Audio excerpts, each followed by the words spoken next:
presentación busqué un tema que fuera relevante para la realidad educacional de nuestro país. Algo que nos ayude a pensar nuevas formas de enfrentar las prácticas educativas y cuestionarnos nuestras propias metodologías. En tiempos de pandemia, todos los maestros y profesores tuvieron que adaptarse a una nueva realidad. Y esto dejó en evidencia muchas cosas que pueden ser mejoradas.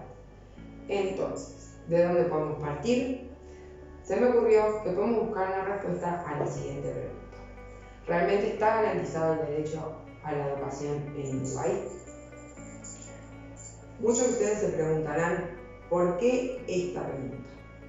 Porque es algo que nosotros como futuros docentes debemos tomar en cuenta para nuestras prácticas educacionales y porque estamos en la obligación de respetarlo, ya que es uno de los derechos universales de los seres humanos. Entonces, primero que nada, tenemos que conocer qué son los derechos humanos. Según las Naciones Unidas, son derechos inherentes a todos los seres humanos, sin distinción alguna de nacionalidad, lugar de residencia, sexo, origen nacional o étnico, color, religión, lengua o cualquier otra condición. Y como estamos hablando de la educación, vamos a tomar la Declaración Universal de los Derechos Humanos, el artículo 26, que dice que toda persona tiene derecho a la educación. La educación será gratuita, al menos en lo concerniente a la instrucción elemental y fundamental. La instrucción elemental será obligatoria. La instrucción técnica y profesional habrá de ser generalizada. El acceso a los estudios superiores será igual para todos en función de los méritos respectivos. Este es un derecho que tenemos todos los seres humanos. Y es por esto que las diferentes naciones que se adhieren a ellos deben tomar medidas para que se cumplan. En Uruguay, el gobierno establece la Ley General de Educación en el artículo 7 que es obligatoria la educación inicial para todos los niños y niñas de 4 y 5 años de edad, la educación primaria y la educación básica, media y superior. A tales efectos, se asegurará la extensión del tiempo pedagógico y la actividad curricular a los alumnos de educación primaria y media básica.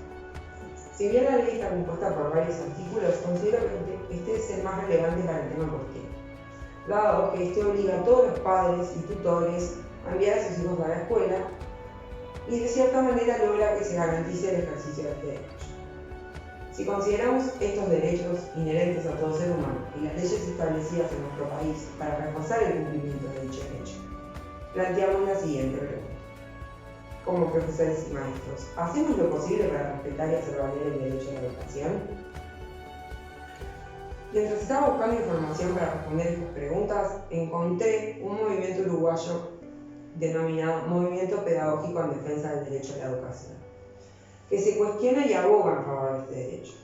Escuchemos a Felipe Estevenasi explicando los orígenes de este movimiento y los motivos para el surgimiento de este espacio. De pandemia. Comentarles un poco el surgimiento del movimiento pedagógico en defensa del derecho a la educación, ese fue el nombre que nos dimos. La gestación de este movimiento se remonta al tercer encuentro Forma Escolar y Experimentación Pedagógica, un sábado lluvioso, frío, del 17 de agosto del año pasado, en la Facultad de Humanidades y Ciencias de la Educación. Un conjunto importante de compañeras y compañeros, docentes, educadores, estudiantes, un colectivo muy diverso que se reunió para formar parte del tercer encuentro, planteó la necesidad de avanzar hacia la conformación de un grupo más amplio, más diverso, que pudiera generar un espacio de reflexión, de investigación, de sistematización en relación a la educación. Ahí empezamos a trabajar, tuvimos varias reuniones, y bueno, nos permitieron ir construyendo, primero dar cuenta de la compartimentación por sectores que se visibilizan en ese ámbito, en el ámbito de la educación, y la necesidad de generar espacios que contrarresten esa compartimentación. De ahí surge la conformación de este espacio para poder intercambiar, debatir, confluir en ideas sobre el quehacer pedagógico y la defensa del derecho a la educación. Como hemos explicitado en el documento, que ustedes lo podrán haber leído en el blog y en las redes sociales, el pilar central del movimiento tiene que ver con reflexionar, investigar y promover el derecho a la educación en defensa de una educación esencialmente democrática y como bien público hacia la justicia social.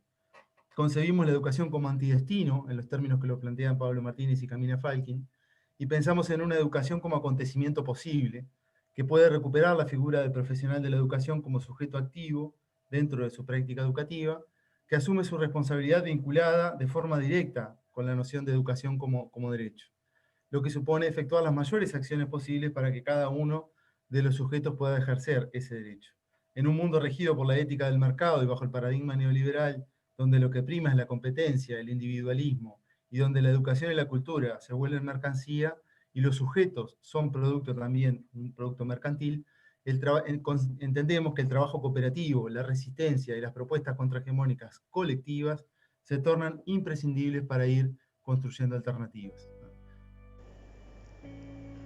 Podemos ver en esta definición de la educación que hace el profesor varias teorías sociológicas de la educación que convergen en la escuela actual.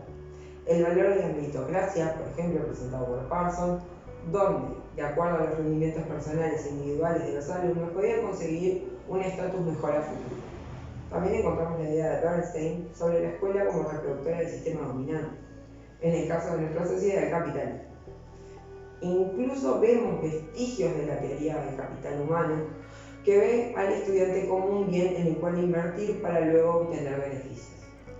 Si bien son puntos de vista diferentes, todos presentan ideas altamente relacionables a los procesos educativos en nuestro país, donde cada vez más se va reflejado el interés económico social mezclado dentro de la educación.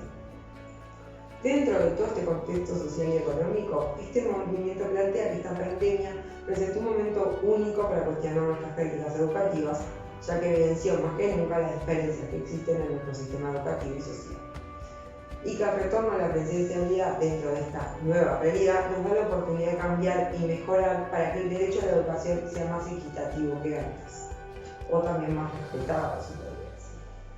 Este movimiento presenta este dilema desde diferentes puntos de vista, pero siempre considera dos dimensiones: por un lado la igualdad y la ética del profesor. Nos preguntamos, ¿es la educación igualitaria para todos? Y también nos preguntamos, ¿los educadores hacen todo lo que está a su alcance para hacer valer el derecho a la educación de sus alumnos? Si nos referimos a la igualdad y considerando la educación en tiempos de pandemia, podemos decir que los diferentes países intentaron respetar y garantizar la educación de su población de diferentes maneras. En Uruguay, por ejemplo, se utilizó el Plan Ceibal para llegar a todos los rincones del país.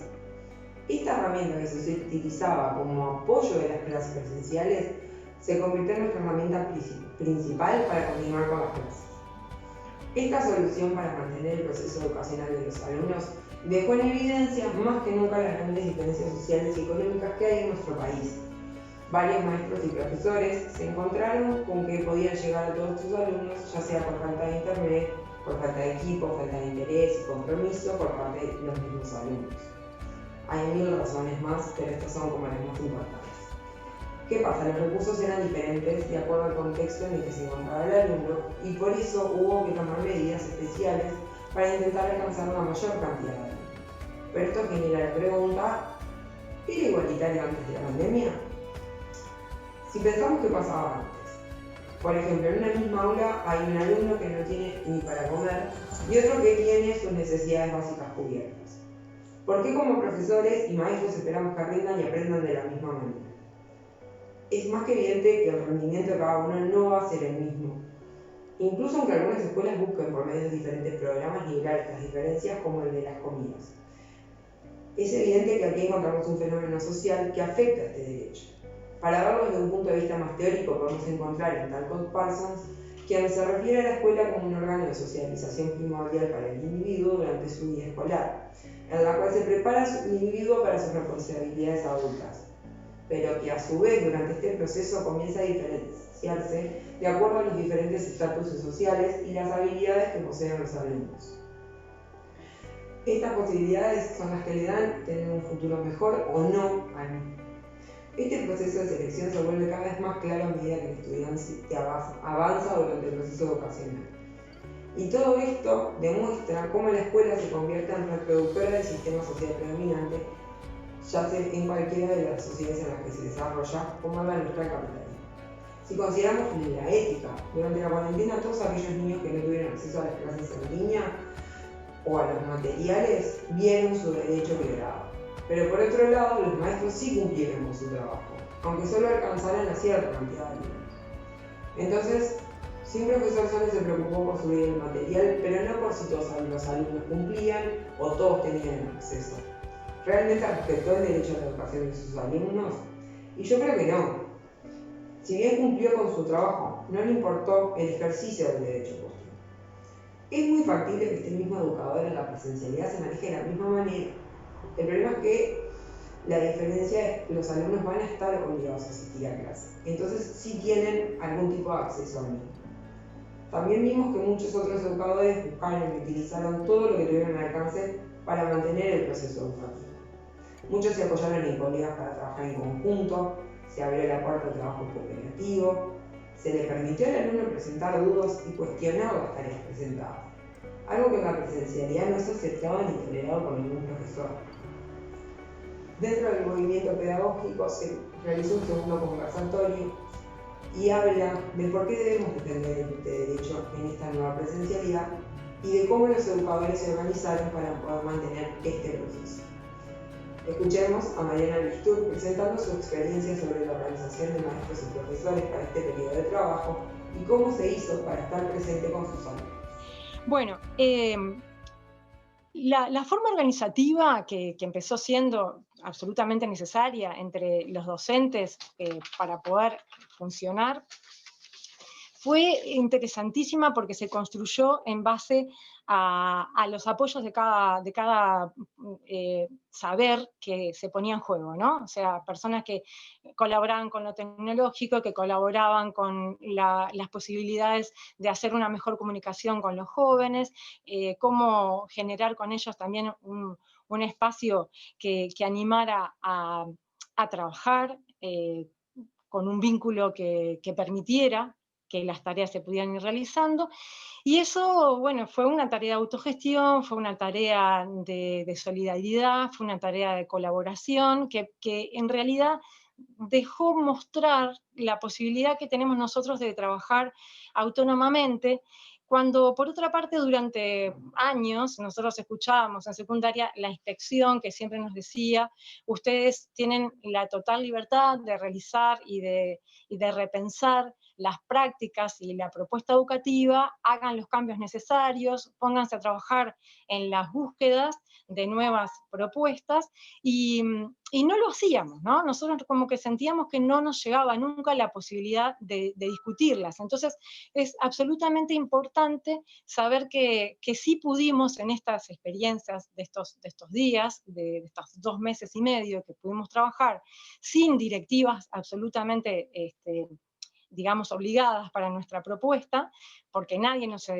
pidió que nosotros iniciáramos aulas, digamos, virtuales, solamente se nos habló de una contención, y sin embargo, bueno, se fueron generando ya en el primer mes de nuestra propuesta de trabajo entre docentes, ya había coordinaciones, ya había habido a los 14 días una carta que se había enviado a la familia por parte de los docentes en coordinación sobre, bueno, qué estábamos haciendo en el liceo para poder establecer como, bueno, estamos acá, estamos haciéndonos presentes y generar la posibilidad de seguir en contacto y de seguir haciendo actividades.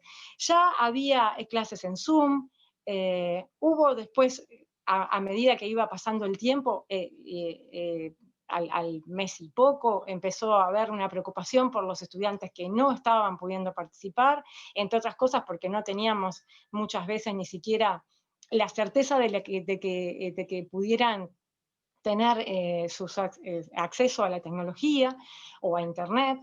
Y entonces empezó la demanda de que el liceo estuviera abierto como para que se pudiera hacer llamadas a las familias. Después aparecieron celulares que no nos llevaban el contacto con las familias, entonces hubo que empezar con visitas para poder empezar a establecer la igualdad en la educación, porque también eso se pudo cuestionar entre nosotros. Desde ese lugar, nosotros fuimos viendo la importancia que tiene la defensa de la educación en una práctica que nos movió inclusive hasta para pensar los que siguen y los que no siguen nuestros cursos cuando estamos en instancias presenciales, ¿no? En este extracto de video vemos cómo esta pandemia llevó al cuestionamiento de todo lo que rodea la educación, no solo de las propias prácticas en el salón, sino también de la autonomía de los educadores para impartir el contenido de su materia. Después de haber escuchado a la profesora Cristura hablar de cómo los profesores se organizaron para llegar a sus alumnos, comencé a pensar cómo me sentí yo como alumno. ¿Se respetó mi derecho a la educación durante esta pandemia? En algunos casos no solo se respetó mi derecho, sino que intentaron de todas las maneras posibles darnos las clases, el material, para no perder el aire. En cambio, otros profesores simplemente cumplieron con enviar tareas. Se limitaron a cumplir los objetivos programáticos. No les importó si los alumnos retenían los contenidos dictados o no. Son estos maestros y profesores que me hacen acordar a la educación bancaria de Freire, donde lo que hacemos es depositar información en los alumnos, y estos son simplemente receptores de ella. Es por esto que no les inculcamos el espíritu crítico para que se desarrollen como seres autónomos. Simplemente reproducimos la sociedad en la que vivimos. En mi trabajo como profesora hice todo lo que estaba a mi alcance para poder estar en contacto con mis alumnos, para que continuaran con el proceso de la mejor manera posible. También me preocupé por los que no se conectaban. Busqué conocer y entender el contexto en el cual se encontraban cada uno de ellos. Teníamos un medio para comunicarnos con la institución que nos mantenían en contacto. Todo esto lo hice sin tomar en cuenta realmente el derecho de mis estudiantes. O sea, nunca pensé si estaba respetando o no, o haciendo valer el derecho de la educación.